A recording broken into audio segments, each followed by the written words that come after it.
विश्लेषण के लिए मैं राजीव रंजन का रुख कर लेती हूँ। राजीव, एक तो ये कि जो मुख्यमंत्री योगी आदित्यनाथ ने कहा जनसंख्या नियंत्रण को लेकर, उनके बयान के मायने क्या हैं? दूसरा, सिद्धार्थनाथ सिंह भी कह रहे हैं कि देश में सबसे ज्यादा अगर पॉपुलेशन है तो उत्तर प्रदेश की है, तो सबसे पहले तो यहां पर नियंत्रण होना चाहिए। अब मुझे लगता है कि बातों से तो नियंत्रण होगा नहीं, इसके लिए कुछ करना पड़ेगा सरकारों को।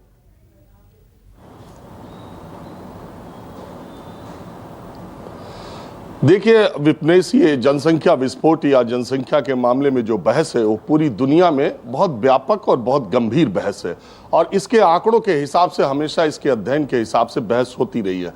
इसकी गंभीरता के बारे में मैं आपको बताऊं।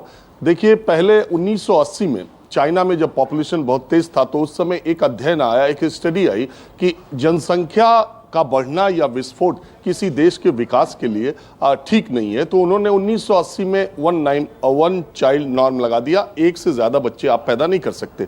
40 सालों के बाद उन्होंने उसको रिव्यू किया और अब वो कह रहे हैं कि आप ज्यादा बच्चे पैदा करिए, 3 बच्चे तक आप पैदा कर सकते हैं।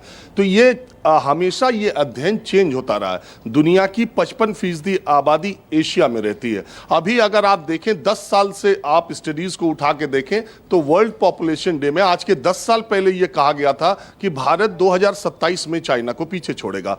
5 साल पहले कहा गया था या 3 साल पहले कहा गया था कि भारत 2025 में चाइना को पीछे छोड़ देगा और कल की स्टडी ये बता रही है कि हम कुछ महीनों में चाइना को पीछे छोड़ देंगे।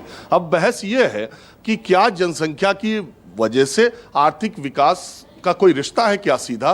वो भी अब टूट गया मिथक, क्योंकि अब नई स्टडी ये कहती है कि भारत और चाइना ने जिस तेजी से जनसंख्या में वृद्धि हुई उतनी तेजी से ये आर्थिक महाशक्तियां बनने में कामयाब हुए। जब इनकी जनसंख्या कम थी तो दोनों के आर्थिक हालात वैसे सुदृढ़ नहीं थे जैसे जनसंख्या बढ़ने के साथ हुए। तो वो मिथक भी टूट गया कि आर्थिक विकास से जनसंख्या का सीधा कोई लेना देना है, क्योंकि उससे यह माना गया, चाइना ने अपनी स्टडी में यह पाया कि लेबर फोर्स कम नहीं होना चाहिए। लेबर फोर्स जितना ज्यादा होगा, आप जानती हैं चाइना में कोई वर्किंग आवर्स नहीं है। अगर किसी कंपनी को काम मिल गया और उसे सप्लाई 3 महीने में देनी है तो अपने वर्कर्स को वो 24 घंटे बुला सकता है और एक भी दिन वीकली ऑफ कंपनी वाला नहीं दे सकता। और इसके लिए कोई लेबर लॉज चाइना में नहीं है, क्योंकि उसको सप्लाई देनी है और वर्ल्ड के टफेस्ट कंपटीशन में उसको सरवाइव करना है। ये नियम है, उन्होंने अपने आप को इस तरह से बनाया। अब सवाल यह है कि भारत में जब भारत की जनसंख्या के बारे में बहस होती है तो वो दूसरे तरफ चली जाती है और बहस बहुत हल्की हो जाती है। बहस इससे चली जाती है कि को ऐसा लगता है कि अगर हम जनसंख्या विस्फोट की बात करते हैं, जनसंख्या नियंत्रण की बात करते हैं, तो हम मुसलमानों की बात करते हैं, मुसलमानों पर हम अटैक करते हैं या उनके खिलाफ कोई बात कहते हैं। यहीं से बात गलत मुड़ जाती है। और जब योगी आदित्यनाथ जैसे चीफ मिनिस्टर मूल आबादी, मूल रहने वालों और धर्म और जाति और जनसंख्या के हिसाब से बात कहने लगते हैं, बात ये नहीं है। भारत में जनसंख्या विकास की जो पीक था, जो सबसे सर्वाधिक वृद्धि दर था, वो बीत चुका। 1981 से 1991 का वक्त था जब सबसे ज्यादा। अब हमारे यहाँ जनसंख्या का जो वृद्धि दर है वो उतार पर है, वो नीचे की तरफ जा रही है। उसमें हिंदू और मुसलमान दोनों में नीचे की तरफ जा रही है पहले की तुलना में। लेकिन अभी भी मुस्लिम महिलाएं अगर 2 बच्चों से ज्यादा का आंकड़ा, थोड़ा मैं आंकड़े की बात इसलिए कर रहा हूं कि जनसंख्या, मैंने आपको बताया ये बहुत गंभीर विषय है तो इसके सारे एस्पेक्ट को जानना चाहिए। हिंदू महिलाओं के मुकाबले मुस्लिम महिलाओं के 2 बच्चों से ज्यादा की संख्या जो वो ज्यादा है, तकरीबन 73% ऐसा आंकड़ों में, अलग अलग आंकड़ों में अलग अलग चीजें हैं। लेकिन हिंदुओं की जनसंख्या में भी लगातार गिरावट आ रही है, मुस्लिमों की जनसंख्या में भी अब उस तरह से वृद्धि नहीं है, वो गिरावट आ रही है। दूसरी बात, जब हम जनसंख्या विस्फोट की बात करते हैं तो ऐसा लगता है कि सिर्फ हम जन्मने वाले बच्चों की बात कर रहे हैं कि ज्यादा बच्चे पैदा किए जा रहे हैं। सिर्फ इससे जनसंख्या नहीं बढ़ी है, देश की और पूरी दुनिया की औसत आयु यानी लोगों की उम्र बढ़ी है, तो वो भी एक कारण है। दूसरा, जन्म मृत्यु दर बालकों का, शिशुओं का, और मातृत्व मृत्यु दर वो भी बहुत कम हो गया। पहले 100 बच्चे आपको पता है जन्मते थे तो उसमें कितने बचते? एक माँ 6 बच्चों को पैदा करती थी, उसके 2 बचते थे, 4 रह जाते थे और तमाम टुटके गाँव में किए जाते थे। आज ऐसी स्थिति नहीं। आज मुझे कहने में गुरज नहीं आ गया, कोई माँ अगर 3 बच्चा जन्मती है या 2 बच्चे जन्मती तो 2 ठीक रहते हैं, स्वस्थ रहते हैं और वो बड़े होते हैं। तो वो भी एक कारण है जिसकी वजह से जनसंख्या का मामला बनता है। मुसलमानों में जनसंख्या का विस्तार या जनसंख्या की वृद्धि हिंदुओं के मुकाबले ज्यादा है, इसमें कहीं कोई दो राय नहीं है। भारत की बात अगर कही जाए, और इसकी वजह आप देखिए इसकी वजह उनकी अशिक्षा है, उनका पिछड़ापन है। आपको मैं बता दूं, जो लोग पैनल में होंगे वो भी, जो टीवी देख रहे होंगे वो भी, मेरी बात उनको खराब लग सकती है, लेकिन देश में जब पोलियो उन्मूलन का अभियान चलाया गया था तो बड़े बड़े जो मुस्लिम जो कम्युनिटी है, आज भी मैं कह सकता हूं कि अगर पोलियो के केसेस कहीं मिलते हैं तो 90% से ज्यादा मुस्लिम बस्तियों में मिलते हैं, क्योंकि पोलियो ड्रॉप जब उस समय उन्मूलन चला था तो मुस्लिमों के अंदर, माइनॉरिटी के अंदर ये फैल गया, अफवाह फैला दी गई कि ये पोलियो ड्रॉप इसलिए पिलाया जा रहा है कि मुस्लिमों की जनसंख्या को कंट्रोल किया जाए।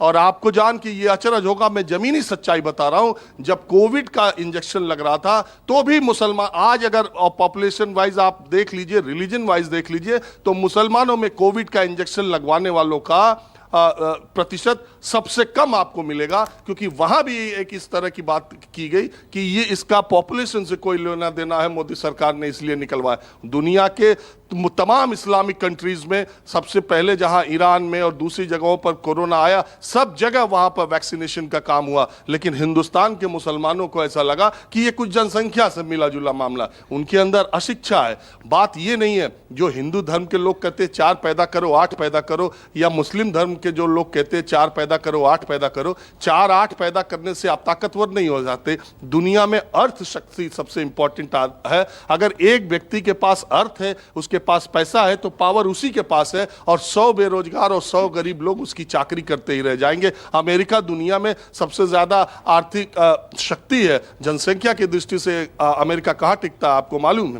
अभी श्रीलंका की जनसंख्या आप देखिए कितनी है, 2-2.5 करोड़ की जनसंख्या है, और क्या हालात वहां पर हुए।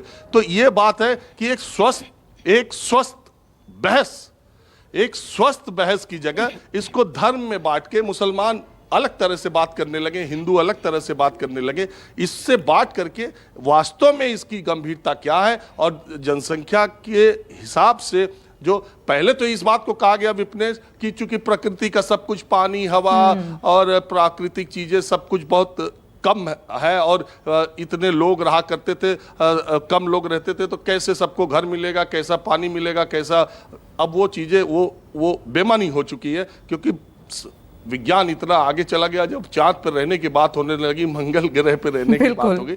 लेकिन मूल बात यह कि जनसंख्या को धर्म के आईने में देख करके अगर दोनों पक्ष के लोग बात करेंगे तो इस बहस पर ये बहस सार्थक नहीं हो पाएगी, धर्म को माइनस करके। लेकिन बात वही है, योगी आदित्यनाथ उधर से बोलते हो, वैसे उधर से बोलते हैं, कुछ इस्लामिक मुल्ला मौलाना बोलने लगते हैं, और फिर ये डिबेट का विषय बन जाता है। जो मूल विषय उससे हम हट जाते हैं और हम आ जाते हैं कि हिंदू और मुसलमान के बीच जनसंख्या क्या है। बहस तो बेरोजगारी, अशिक्षा, मुसलमानों में पिछड़ापन, उनकी स्थिति, उनकी सरकारी नौकरियों में स्थिति, या जनसंख्या की वजह से जिन घरों में ज्यादा बच्चे पैदा हैं उनके आर्थिक विकास की स्थिति क्या है, और उनके स्वास्थ्य की दृष्टि क्या है, उनके चेतना का स्तर क्या है, इस पर बहस होनी चाहिए।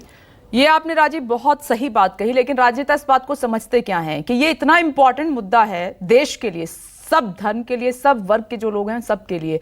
धर्म के चश्मे से इसको ना देखें, क्योंकि रिसोर्सेज का सवाल है कि रिसोर्सेज कितने हैं। रिसोर्सेज कम पड़ जाएंगे और आबादी ज्यादा बढ़ जाएगी तो देश का क्या हाल होगा, जो इस वक्त ब्रेकिंग एजेंडा में आपको सभी सुन रहे हैं वो भी समझते हैं, और पैनलिस्ट भी इस बात को अच्छे से समझते हैं। नमस्कार, मैं हूं मानक गुप्ता। अगर आपको हमारा ये वीडियो पसंद आया हो तो इसे लाइक और शेयर जरूर करें, और हां, हमें सब्सक्राइब और फॉलो करना ना भूलें, ताकि आप देश और दुनिया की कोई खबर मिस ना करें। तो जुड़े रहिए हमारे साथ और देखते रहिए न्यूज़ 24।